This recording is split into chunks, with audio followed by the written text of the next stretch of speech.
Welcome, everybody, to the Crimson 15 podcast. I am your host, Crimson Sin. I'm in 15 PCA. And this is going to be episode 2 of All About Orville comments, where we take the comments on our review episode and then interact with the fans and answer some of your questions that we see. We're on a short week because it went from Sunday nights to Thursday nights, so there isn't as many comments as the one before. Yeah, it's only going to be 3 days in between. Instead of having a full week. But anyways, let's jump right into the comments. We'll start with Timothy Nelson. I loved it. The girl having trouble being in command was good. I love the board has had an egg and it's a girl. So crazy. I really love the show so far. I love the Kermit jokes. He's the leader. Yeah, I would agree. That was funny. It's really funny because you see the Kermit character and you're almost like, yeah, he kind of was the leader of the Muppets. Like, he'd always be the one that would rally all the other Muppets. He was a leader. I mean, another thing, when you look at MacFarlane and all his work, he always has Kermit the Frog somewhere in it, so he had to put it in here too. Yeah, because he loves the whole stage and music and the whole Muppet show. Exactly, that aspect to it. And in the same comments, we had a couple of other people comment on that one. So 90 Lancaster. Kermit is a leader amidst the chaos who has a complex relationship with the lead female. As anyone who has seen the classic Muppet Show would know. Also, the Muppet Show had a guest star most weeks, and the Orville looks like it's doing the same sort of thing to some degree or another. The Muppet Show even often made cultural references. Yeah, so he's an apt spirit animal for the captain. Yeah, you can really draw the parallels between the Muppet Show and the Orville. Yeah, you can. Those little things like, okay, here we're going to have the comedy, and then I'll go, here's the special guest star. You know, there's that kind of feel to it. We go crazy, I know. Yay! So we have Jeffrey Grime. This episode was even better than the pilot. It had room to breathe because it didn't have to introduce anyone. I didn't see the ending coming at all. Reality TV truly is a human zoo. Will they exchange a reality TV turn the Caliban into blithering idiots like it has the modern audiences? Stay tuned to find out. Happy Arbor Day. So this show is as a dramedy like MASH. Next episode's coming this Thursday. Yay. That's really the thing. I'm wondering if it will totally destroy their society. How funny would that be? Like, it knocks them down a peg. I think they're just so in awe of what they're seeing. I don't think they can even comprehend. I can't believe this. It would be funny if it did happen, but I don't know if MacFarlane wants to go that route with it. Because then it'd be okay, and then people think, oh, it's a spoof like Spaceballs. I think let's get out of that. I like the Caliban race because it's kind of cool to see. They're not violent. They're not, warlike. They just think they're superior. Yeah, so I would like to see more of that society. Like, how did they get to this point? Like, did they ever have any interactions with humans? But I don't think they do. I think the only people that have interactions with that one race, the engineer, whatever. Not engineer, but the... with Isaac. His race. His race, because they see him as equals. So I don't think they even interact with the Union at all. So... I think it's kind of funny because, again, I said, people say, oh, the episode's so predictable. We all knew that they were going to rescue... Yeah, you knew they weren't going to be stuck in there. But how they did it was what the surprise was. So when people say that it was super predictable, to an extent. Well, if you want to say that, there was the episode where that one race ended up getting a duplicate of Picard, and they captured them in that one area because they want to see how they react when they had different alien races together. Kind of the same thing. He knew Picard was getting out of that situation. No one complained about that, so it's like, I think that kind of sentiment, it is classic sci-fi trope, but it worked, though. I still like it. Yeah, exactly. It was fine for a second episode. So we have CG Project SFX. It was great. If you like to check out the tech, check out Fleet Yards on here. They geek but relax, talk about the ships, buildings, uniforms, designs, and for the episode was awesome. A solid 8.5 out of 10, maybe a 9 depending on other shows. That's another thing I'm interested in. We're really not super understanding about the buildings and ships, and there's other YouTube channels that do that. But I'll check that out. Yeah, exactly. If there's other YouTubers doing more of a niche thing, just talking about the ships and space travel, that sounds like a cool idea. I'm more of just a nerd in that other aspect of what they're trying to do and what is any good in the context, what I think if it's a good or bad show. But if the technical people, hey, that's fine. If that's what they want to do, I think that's great. Yeah, I guess they're called Fleet Yards. We'll definitely check that out. That's cool.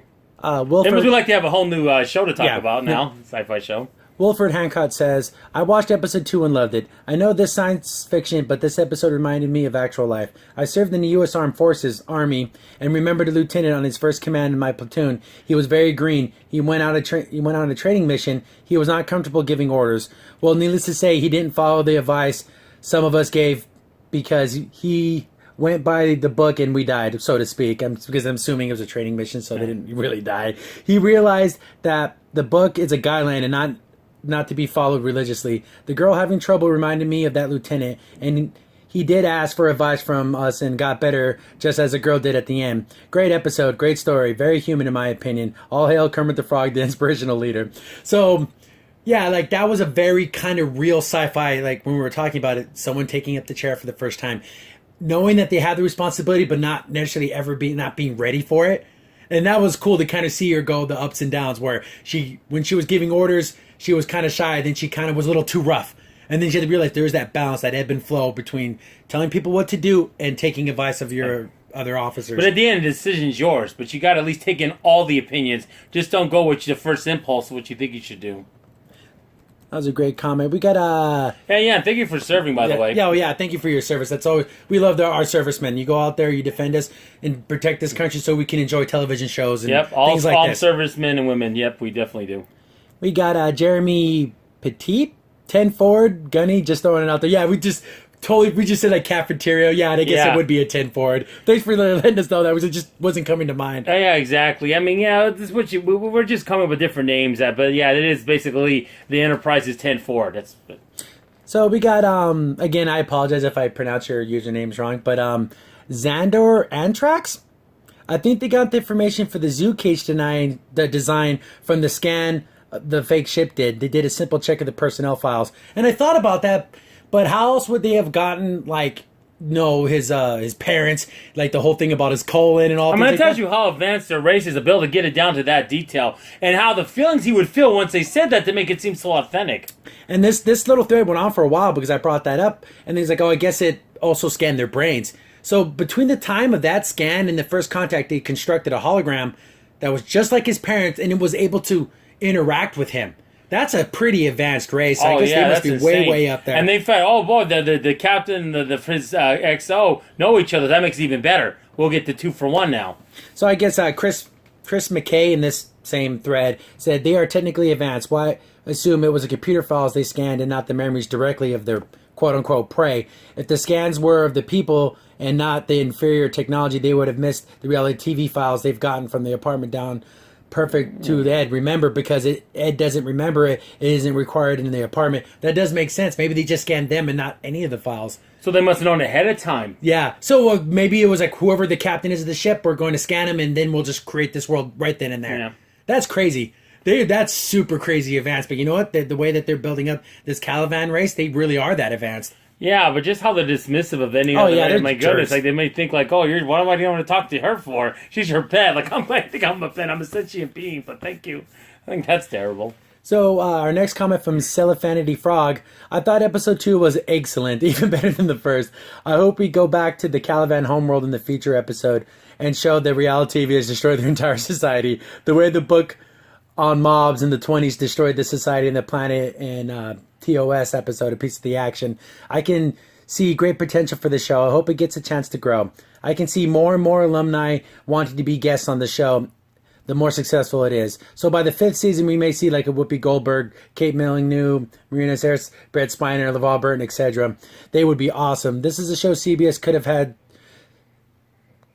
and should have had made 6 years ago. Seth went with them with this idea first. He actually wanted it to be a Star Trek show and one of the small ships with one of the worst crews in the fleet. CBS is determined to go a different direction, of course. They think they know what the younger people want to see and don't care about us old Trekkies. I love the Orville, but I can't help but thinking it should be a Star Trek show because it's more Trek in tone and message. Oh, well, keep the great video, guys. Well, you're welcome. You know, we try. And when I see it worse, I've even seen other YouTubers even talk about, like this guy from Tristan Peace, who's really good. You should watch his videos. He goes into like Star Trek and like the histories, where they meet stuff. Histories and all that, and the different races and all that, and even some social commentary stuff I might not always agree with, but it's interesting to watch it regardless.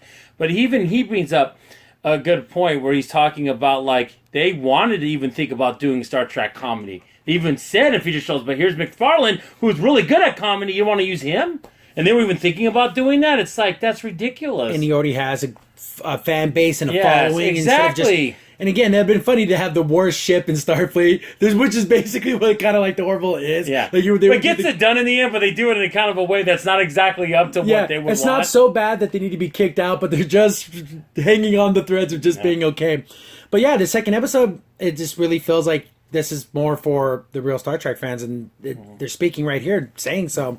And again, you bring up the piece of the action. That was a fun episode. Yeah, that was, I think it was I'm not sure, but the Oceans or Oceana or something with a ocean type. Yeah, they were the old mobster. The mobs, whatever, and it's funny because they had the guy in there. I don't remember his name, but he played the chef in Alice. He was on the gangster in that episode. So funny. That was a fun episode. Those are some of my most favorite episodes of Star Trek, where they did this kind of off the wall concept, and then the crew had to adapt to it. Yeah. And they had to think on their feet and everything. That was a fun episode. But definitely, if you've never seen that episode, check out a piece of the action. It's actually a really fun episode. Yeah, and make sure you get exactly right what it is, because there was a big YouTuber, AGVN James, said it was a holodeck episode. And I knew it wasn't. I go, I'm not going to correct him because he's going to get slammed. He's going to get a million emails so on this. That, so I didn't have to say anything.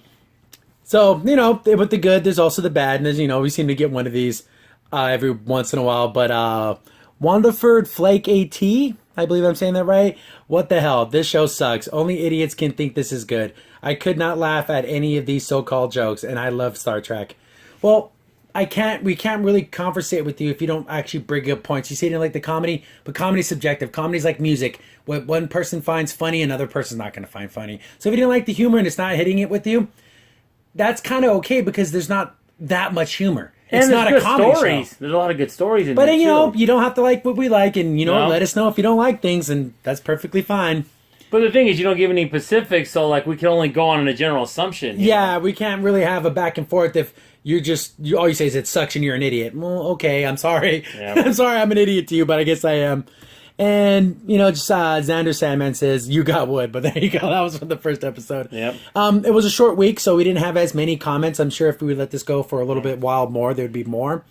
I also noticed that you guys are kind of commenting on the episodes on some of our other videos. And it's hard for us to find those comments when you're commenting on a different video of ours, but it's still about episode 2. If you can, all possible, please comment on the episode that would fit what you're talking about. Yeah, because running around and searching for some of these comments because they get buried. Yeah, and I don't want to do that. I want to make sure if it's a comment and we can go in there and we can talk about it, we want to talk about it. It's funny because our video that we did titled Early Orville Reviews Are Bad, from the reviewers, I'm still getting comments on that video about episode 2 and stuff like that, so it's kind of hard to try to bounce these back and forth. But I found one of them, Anton NIM. It's a great show. I can say that as a screenwriter myself, constantly excellent writing, especially the dialogue. Loved it. Production values and effects are world class. Gags and storylines are very entertaining. The cast is likable and talented with good chemistry. Even the way they borrow from other shows is pure fun. I especially enjoy finding about the alien species so far. The Blob is my favorite, voiced by Norm Macdonald. That's awesome. Yeah, I know. That's the fun part about a new show. We have to find out all these new things. And every new alien race, what are they about? Are they more advanced, less advanced? Do they have weaponry? There's a lot of cool things to learn. Yeah, with something like brand I said, I said in an earlier video in this podcast, and went on an earlier one, I am so excited because it's I'm going in not knowing anything. It's not like I don't know, I know everything about Star Trek, but I know a lot of races, and when I hear about, I get when I'm coming into this episode what this race is about. This is all new, and I think it's fascinating, and so far it's not letting me down of what these alien races are. And again, from other videos, I'm trying to get an idea from the different comments. I know these are new comments that we didn't cover last time, but they're relevant to episode 2. I kind of like how the Krill, this is coming from Toon Enzo, I kind of like how the Krill sort of look like the Jem'Hadar. Yeah, they kind of have a Jem'Hadar look to them. Yeah, and I love the Jem'Hadar. I would love to see how that species is going to react with trying to get away from the Kessel Way and move forward, and maybe some of them join Starfleet and all that, in the future. Yeah, like I said, I have an idea where they should be 30, if they should do a Star Trek show 30 years after DS9, have her Odo now, since now he's the head of the founders, get them off the white, make female Gemini, and then they're having kids normally. Like a real race. And then when they get about 30, 40, they maybe want to join Starfleet when they get in their 20s. And follow the first Gemini officer or something like that. But we don't know anything about Star Trek. We're not real fans, remember? So how would we even know these things? Yeah, I know, right? So that just kind of blows. But I love the Gemini. I think they're really cool looking. I love their warrior aspects of them. I think it's a really cool race. Yeah, this is definitely cool. And then we have Amazon Messick. Here, finally a video that knows that Star Trek Online exists. Yeah, I know that. It's one of the... It's a free-to-play MMORPG set in the Star Trek universe. So many good stories. But there's so many cool little storylines in this. There's time travel. There's thinking about the Vulcans and how, they're... and the Romulans and the Klingons, because after all this stuff, the Klingons come in and kind of take out the Romulans because they're weakened after the Minion War. And then not only that, there's their sun going supernova. So yeah, so a lot of bad stuff happened, but I kind of wish some of the storylines would work their way into movie scripts and work their way into TV. Something, but we're stuck in Kirk time. We can never get out of Kirk time because they want to play it safe. They're playing it safe. I'm sorry, that's why they're doing it. And then we kind of had a back and forth with, this is from Rico1232, and this is again on our Seth MacFarlane put Star Trek on Blast video, which was another video that came out before the first episode. So I'm still getting comments about new stuff on old videos, but anyways, again, it's a negative one, so to speak. We do have a back and forth, but Rico1232, shut up about the Klingons looking different. It's 2017, not 1967. If you want face paint, glued on mustaches, wobbly sets, cheesy acting, simplistic stories, then stick to the original. I and many others are looking forward to Discovery, and someone who has not seen a single episode yet, I'm very optimistic. And yes, the Orville is very enjoyable indeed. See, we never said we wanted everything to look like crap. We didn't say you had to have crappy scenes and, the sets had to be garbage. We just talked about why did the Klingons not look like they did.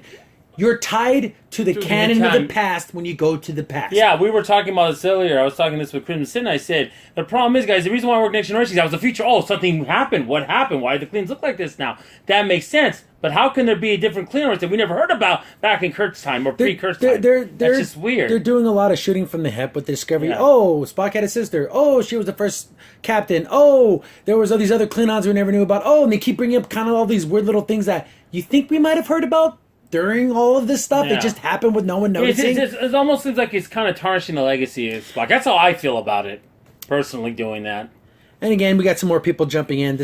Same video from Jiro Briggs. Discovery is made for non-Star Trek fans, while the Orville is made by Star Trek fans. That tells you something.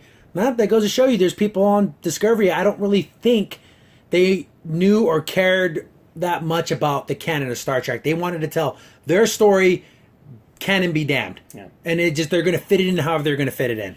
Yeah, and the thing is, you know who cares about Star Trek canon actors? Are people like Jonathan Frakes, Michael Dorn. I mean, they're constantly talking to Paramount, wanting to do Star Trek shows, constantly saying about different ideas to get it done. And guarantee it, this idea Discovery was not done, not by them. They're not they don't want this, so yeah. That just tells you how they're not listening to the dedicated actors that actually do care about Star Trek. I know you can't just sit there and make a show that's it's all for the fans nonstop, but there is an ebb and flow. You have to kind of bend to fan rule, but then sometimes you have to kind of tell your own story. It kind of feels like they're doing absolutely nothing for the fans of Discovery, and it's all about, I want to tell my story however I want to tell it, but I'm going to use Star Trek to be that forwarding thing, like people recognize the Star Trek brand. So they're going to give it a chance, so now I get to tell my story. The Star Trek name is a curse and a blessing. The blessing is you have name recognition. The curse is you're kind of tied to a lot of canon. You're kind of tied to a lot of storylines that are already there. There are certain things in nerddom that are like sacred cows to me, and that's Star Wars, Star Trek, Marvel, and DC. Those are the big four. You have to, if you're going to do a Batman, a Superman, or DC, you're going to do X-Men, Avengers. There's a certain thing you have to be careful not to change the character too much or try to change it and do your own story with that. And it all comes back to why, if you're going to do something so radically different, do it in the future. Yes. See, when you do it in the past, it messes with a lot of canon and stuff. So if you go into the future, well, you're creating canon as opposed to changing and fiddling and forcing in your own little storyline. I don't know if we covered this comment yet. I remember it was one of the commenters were saying how basically saying a lot of people didn't like the original Next Generation, but how would you know? I mean, there was no internet. I mean, you wouldn't unless you went to conventions. I know when I watched it back in high school, I mean, I talked with a couple people at school, but for the most part, it was like me and my two nerdy friends. So really, I guess I didn't really, was there Star Trek fan magazines and stuff, I suppose? But I'm sure there was stuff. I wouldn't. But the thing is, in the end, I loved it. There was no problem. Oh, it's the future. So automatically, all that stuff we're talking about canon didn't matter to me because it's the future. Okay, it's different. Like, even if these Klingons came in and it was the year 2400, what happened? Maybe they changed. Maybe there was a mutation. Something happened. Okay, I would accept that. And there's another thing, too, guys. Maybe even make these aliens, you could have made them a different race. You can always make new races up. It's not like the universe, the quadrant is so big, it's not like we're not going to accept that. It's sci-fi. Of course we're going to accept that. But again, they're using things that are familiar to us. The words Klingon, the word, the Federation, Spock. Yeah. We're going to use the things that we're used to, and it kind of feels like, oh, we're going to take that thing, that thing you used to love, oh, we're going to change it. I bet you don't love it now. But Yeah. these comments are straying us further and further away from the Orville. I But know. people say, well, they're two separate things, but you can't talk about the Orville without talking about Star Trek Discovery. And I've said this repeatedly. We're talking about Orville versus this new Star Trek show, not Star Trek as a whole. As a whole, Star Trek's been excellent. I still love Next Generation. It's my favorite sci-fi show. To me, when it comes to science fiction, it's better than Star Wars. Slightly better, but it's better. It's just better.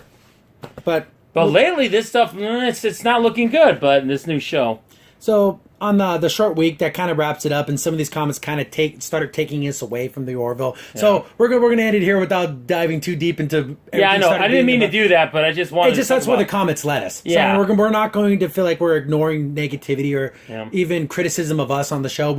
I'll put every one up, even ones where people call us idiots and dummies and losers. Well, I'm gonna talk to you. I am never going to block anyone unless they go way radical with saying all kinds of cuss words and stuff like that. But for the most part, I have yet to have blocked a single comment. Even though some of them have been pretty nasty towards us. We've only done these podcasts for 3 months? Again, about 3-4 more months. Who knows? Yeah. The thing is, we love these comments. I'm seeing some familiar names popping up in each episode. Thanks for sticking around. Yeah, we do appreciate that. Again, share the videos. Let people know that, hey, if you comment on these videos, these guys will answer you, and they'll even make a video about answering you. So if you guys want, we're about building a community. And we are very inclusive. You don't have to agree with us. There's a lot of stuff people do disagree with us, and we can talk about it. That's what makes sci-fi so cool, is because people can see things from different perspectives in different ways, and we can all come to the conclusion that, hey, we still like the show, but you saw this character and you didn't like this, and I saw it this way, but we can still love the show together. Definitely. And that's what I loved about Star Trek when I first started watching it. Exactly. And it was a hopeful future, a future of optimism, a future that we got past all our differences to make this, not only in this planet, but these other planets to join one federation together in equal partnership and exploration. And that's Star Trek. It's different. It's supposed to be different from all the other action sci-fi shows. It's supposed to be different. But now the Orville's that different. Yeah. And I'm glad, because it's good. The new episode's tomorrow. Again, short week. So if this video is a little bit short, it's because we didn't have those 3 or 4 extra days to get a couple extra more comments. Yep. But if you guys do comment, try to make sure it's on the newest video so it's easier for me to find. Will dig through the old ones and try to pull out some of these other comments that are relevant to what we're talking about. But keep commenting, keep sharing, keep liking, subscribe. Yeah, do all that good stuff. Again, if you love the Orville or you hate it, let us know. Yep. And then eventually it will happen when there'll be an average episode. We'll tell you that too of Orville. Yeah, not every episode is going to be great. There's going to be a couple bad ones, I guarantee it, and we will talk about it. I know if you say, what are the top 10 episodes of Next Generation, you're going to get 10 different episodes from every single person you ask. They might be on different things, but then we can always talk about it. Yeah, but to me, if anyone, at least in that, or top 10 is that episode with the flu and Jean-Luc Picard being trapped by that probe about that whole civilization that died, thousands of years ago, then you don't know what you're talking about. I'm just kidding, but seriously, that's how I feel about it. But as we get more episodes and more character development, we can start getting these kinds of things, and these I really liked how this character stood out. With just 2 episodes under its belt, they're both positive. For me, they're both recommendations. Oh, yeah. So that's going to wrap up this episode. I know it's a little bit short. The last one was 40 minutes. This is only running about 20, 25. But if you're ever lost and confused, always look to, Kermit the Frog. He'll lead you to the prosecutor's land. He's a leader, so. So if you ever feel lost, he's the leader. Think of Kermit the Frog. I wonder if the lieutenant, I can't believe I forgot his name. The one who laid the egg, I feel like... Bortus, yeah. Bortus. And when he saw that, I wonder if he thought that was life-size.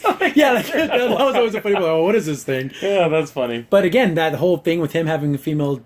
I thought they were a single-gender race. All of a sudden, there's a female. What the heck? So, I hope it isn't like they get rid of their females, but we talked about that. Yeah, we talked about that before, but that's going to be a cool plot point because Bortus seems to be fiercely loyal to his family. Yeah. I doubt he's going to let anyone touch his daughter for any reason, even if his whole race says, we got to get rid of this thing, he's going to probably fight tooth and nail. Look, he's on the Orville. Yeah, so he's away from everything. All that. But thanks for commenting, guys. We love talking with you guys. We love interacting. Every comment means so much to us. Yeah, definitely. So that's going to wrap up this week's. We're excited for tomorrow. We get to see I am excited. So that I've been your host, Crimson Sin. And 15 PCA. Thanks for watching. See you later. Bye.